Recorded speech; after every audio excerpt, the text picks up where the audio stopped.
Hi there guys, welcome back. This is Kishoria, founder and CEO of Trade Achievers. So இந்த வீடியோவில் நம்ம என்ன பார்க்க போகிறோம்னு பார்த்தீங்கன்னா நம்மளோட Nifty and bank Nifty review preview தான் பார்க்க போகிறோம். ஸோ இன்றைக்கி மார்க்கெட் என்ன இருக்குன்றதை பார்க்கலாம். ஸோ இப்போ நிஃப்டி பார்த்தீங்கன்னா நமக்கு மார்க்கெட் வந்து 25,069 வந்து மார்க்கெட் க்ளோஸ் ஆயிருக்கு. இது என்ன ஆயிடுச்சுன்னு பார்த்தீங்கன்னா மார்க்கெட் நம்ம இதுக்கு முன்னாடி ஷோஸ்லலாம் ரிவ்யூ ப்ரீவியூவில் பார்த்துருந்தோம். ஸோ இந்த இடம் வந்து நமக்கு என்ன ஆயிடுச்சு, சைட்வேஸாக மார்க்கெட் வந்து ட்ராவல் ஆகிட்டு இருந்துச்சு. இது வந்து சப்போர்ட்டாகவும் மேலே வந்து ரெசிஸ்டன்ஸும் ஆக்ட் பண்ணிச்சு. அதுக்கப்புறம் என்னாச்சு, மார்க்கெட் பிரேக் அவுட் ஆச்சு. பிரேக் அவுட் ஆகிட்ட பிறகு நம்ம முன்னாடியே சொல்லியிருந்தோம் ரீடெஸ்ட்டு ஒரு வேளை பிரேக் ஆச்சுன்னா மறுபடியும் மார்க்கெட் எங்கே வரும், மறுபடியும் அந்த சைட்வேஸ் ரேஞ்சுக்குள்ளேயே போய்டும்ன்ற மாதிரி நம்ம ஏற்கனவே நிறைய வீடியோஸில் சொல்லியிருந்தோம். மேபி நீங்கள் பார்க்காதவங்க அதில் போய் பாருங்கள். 24,400 தான் வந்து நமக்கு மேஜர் நெக்ஸ்ட் சப்போர்ட்டாக இருக்கும்ன்றது நம்ம ஆல்ரெடி சொல்லியிருந்த ஒரு விஷயம். அதுக்கு முன்னாடி என்னன்னு பார்த்தீங்கன்னா மார்க்கெட் வந்து இந்த ரேஞ்சுக்குள்ளே என்னவா இருந்துச்சு, நமக்கு சைட்வேஸாக இருந்துச்சு. ஸோ இந்த இடம் வந்து நமக்கு ப்ரீவியஸ் லைன் ஆஃப் சப்போர்ட்டாக ஆக்ட் பண்ணது. ஸோ மறுபடியும் இங்கே வரும்போது 24,400 வந்து சப்போர்ட்டாக ஆக்ட் பண்ணுன்றதை நம்ம ஏற்கனவே சொல்லியிருந்தோம். ஸோ இது நம்ம இதுக்கு முந்தின வாட்டி ரிவ்யூ லாஸ்ட் 1 வீக் போட முடியல. அதுக்கு முந்தின ரிவ்யூலேயே சொல்லியிருந்தோம் மார்க்கெட் வந்து இந்த லெவலில் பிரேக் ஆகிடுச்சு. ஸோ பிரேக் ஆனதுனால அடுத்த லெவல் எங்கே வரும்னா ஆட்டோமேட்டிக்காக 24,400 தான் வரும்ன்றது எக்ஸ்பெக்டேஷன்ன்றது சொல்லியிருந்தோம். ஸோ அதே மாதிரி மார்க்கெட் 24,400 ஆல்மோஸ்ட் ஒரு அதுலேருந்து ஒரு பஃபர் பாயிண்ட்ஸ்ன்னு சொல்லுவோம். ஏன்னா 400னா அப்படியே 400 நிற்காது, ஒரு 50 பாயிண்ட் 100 பாயிண்ட் முன்ன பின்ன இருக்கும். ஸோ மார்க்கெட் 24,360 ஒரு 40 பாயிண்ட் கீழே வந்துட்டு இமீடியட்டாக இன்னைக்கே வந்து பார்த்தீங்கன்னா கிட்டத்தட்ட 220 பாயிண்ட் அங்கேருந்து ரீபவுண்ட் ஆயிடுச்சு. இப்போ இங்கே ரீபவுண்ட் ஆனதுக்கான ரீசன் என்ன, அதுக்கு முக்கியமான காரணம் இதுக்கு முன்னாடியே இந்த இடத்துல வரும்போதெல்லாம் என்ன ஆயிருக்கு தெரியுதா, இங்கே வரும்போதெல்லாம் மார்க்கெட் ராலி ஆயிருக்கு. ஸோ இதுதான் ஹிஸ்ட்ரி ரிப்பீட்ஸ் இட் செல்ஃப்னு சொல்லுவோம். ஸோ அப்போ இங்கே என்ன ஆயிடுச்சு, இந்த ஹிஸ்ட்ரி வந்து மறுபடியும் ரிப்பீட் ஆயிருக்கு. ஸோ இந்த இடத்துல வரும்போது மறுபடியும் இன்ஸ்டிடியூஷன்ஸ் என்ன பண்ணுறாங்க, இந்த இடத்துல பை பண்ண ஆரம்பிக்கிறாங்க. பை பண்ண உடனே மார்க்கெட் இன்னைக்கு ஒரு 220 பாயிண்ட்ஸ் ரேலி ஆயிடுச்சு. ஸோ இந்த இடத்துல இருந்து இப்போ ஒருவேளை மார்க்கெட் இங்கே சஸ்டெயின் ஆகுதுன்னு வச்சுப்போம். இந்த 24,400க்கு மேலேயே மார்க்கெட் சஸ்டெயின் ஆச்சுன்னா அடுத்த லெவல்ன்றது எங்கே போனால் ஃபர்ஸ்ட் இருக்கிற இந்த நெக்ஸ்ட் ரெசிஸ்டன்ஸ் சொல்லி 24,900 அதை தாண்டுச்சுன்னா அடுத்தது 25,000 ஆல்மோஸ்ட் 250 to 300. மார்க்கெட் அதே மாதிரி என்ன ஆயிடுச்சுன்னா திருப்பி இந்த இடத்துல வந்து again it has taken the support, மறுபடியும் அதே ரெசிஸ்டன்ஸ் வந்து மறுபடியும் ரெசிஸ்டன்ஸாக மாறிச்சு. ஸோ இதுதான் வந்து நம்ம மார்க்கெட்டில் என்ன சொல்லுவோம்னா ஹிஸ்ட்ரி ரிப்பீட்ஸ் இட் செல்ஃப்னு சொல்லுவோம். ஸோ அப்போ முன்னாடி என்ன நடந்ததோ மார்க்கெட் அந்த ஏரியாக்குள்ளே வரும்போது திருப்பி அதே லெவல்ஸ் வந்து சப்போர்ட்ஸ் அண்ட் ரெசிஸ்டன்ஸாக மாறதுக்கான வாய்ப்பு இருக்குது. ஸோ இப்போ எங்கள் மார்க்கெட் இருக்குன்னா கரெக்டாக மறுபடியும் ரெசிஸ்டன்ஸ் ஜோனோட டாப்புக்கு வந்துச்சு. ஸோ மோஸ்ட் ப்ராபப்ளி இப்போ இது பிரேக் ஆகலைன்னா நெக்ஸ்ட் எங்கே வரும்னா மறுபடியும் மார்க்கெட் 24,400. ஸோ இதுதான் இப்போதைக்கு நம்மளோட சப்போர்ட். நம்ம இதுக்கு முன்னாடி வீடியோஸில் 24,400 சப்போர்ட்டை பற்றி நிறைய இடத்துல சொல்லியிருக்கோம். அதை பிரேக் ஆச்சுன்னா தான் நெக்ஸ்ட் லெவல் ஆஃப் சப்போர்ட்ன்றது உங்களுக்கு அரௌண்ட் 23,600. ஸோ இது வந்து நெக்ஸ்ட் சப்போர்ட்டாக இருக்கும். இதுக்கு அடுத்தது ஒருவேளை நமக்கு மார்க்கெட் லெட்ஸே நாளைக்கு பாசிட்டிவாக ஓப்பன் ஆகுது, ஒரு 100 பாயிண்ட் 200 பாயிண்ட் பிரேக் ஆகி மேலே க்ளோஸ் ஆகுதுன்னா அப்போ அடுத்த லெவல் ஆஃப் ரெசிஸ்டன்ஸ் எங்கே இருக்குன்னா அரௌண்ட் 25,000 அரௌண்ட் 600 to 800 ரேஞ்ச் வந்து என்னவா இருக்கும், நமக்கு ரெசிஸ்டன்ஸாக இருக்கும். ஸோ இந்த லெவலில் பிரீச் ஆயிடுச்சுனாலே அடுத்தது 26-27K வந்து நிஃப்டி வந்து போக ஆரம்பிச்சிடும்.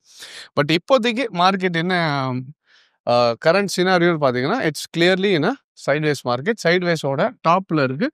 ஸோ மறுபடியும் சைட்வேஸோட பாட்டம்கான பாசிபிலிட்டிஸ் ஆர் வெரி ஹை. இல்லை இங்கே மார்க்கெட் வந்து இப்போ இதை பிரேக் ஆச்சுன்னா next level of resistance 25,600 to 800.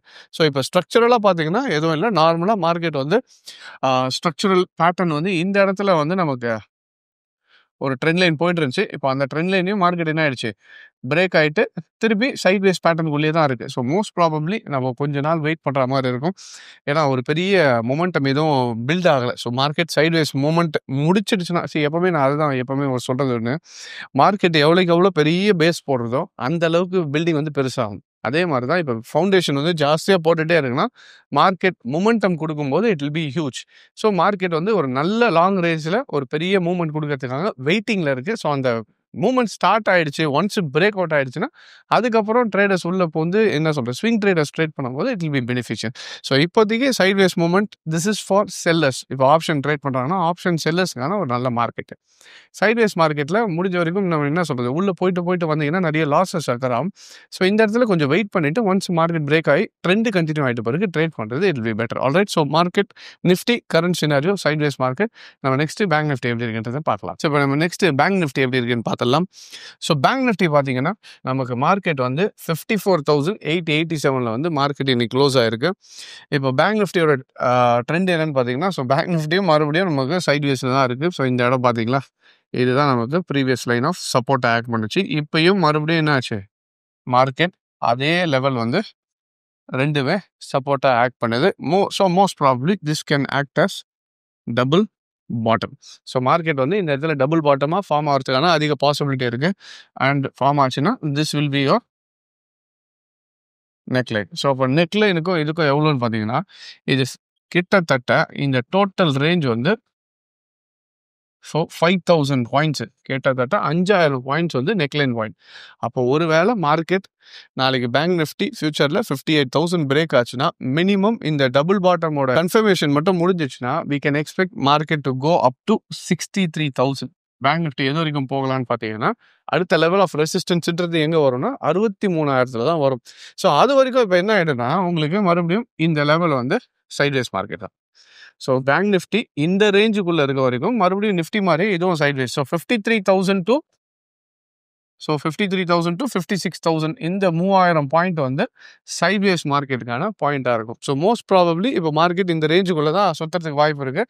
And இப்போ இது வந்து ரீசெண்ட் டைமில் இங்கே வந்து இது சப்போர்ட்டாக ஆக்ட் பண்ணுச்சுல, அப்போ இது வந்து ரெசிஸ்டன்ஸ் ஆக்ட் பண்ணும். இது பிரேக் ஆச்சுன்னா இந்த 55,000 அரௌண்ட் 55K இருக்குல்ல, இது பிரேக் ஆச்சுன்னா நெக்ஸ்ட் நம்ம வந்து 56,000 போகிறதுக்கான பாசிபிலிட்டிஸ் இருக்குது. பட் பேங்க் நிஃப்டியும் இப்போதைக்கு சைட்வேஸில் தான் இருக்குது. ஸோ ஃபஸ்ட்டு R1 அப்படின்னு வச்சிங்கன்னா இட்ஸ் 55K.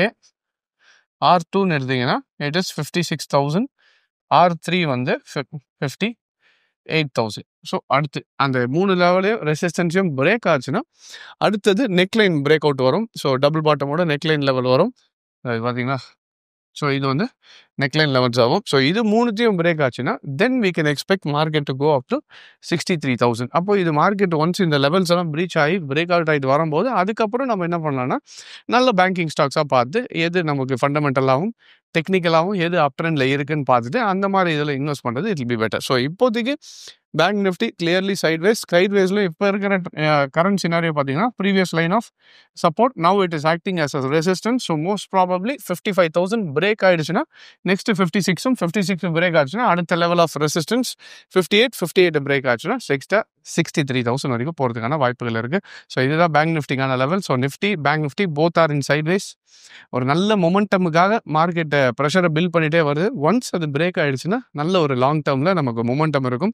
ஸோ அது வரைக்கும் நம்ம வெயிட் பண்ணி தான் ஆகணும். ஒன்ஸ் பிரேக் அவுட் ஆகிட்ட பிறகு நல்ல ஒரு ஆப்பர்ச்சுனிட்டி கிடைக்கும். அந்த டைமில் ட்ரேட்ஸுக்கான ஆப்பர்ச்சுனிட்டி பார்க்கலாம். Alright, so I hope this video was useful and thank you very much for joining. Take care.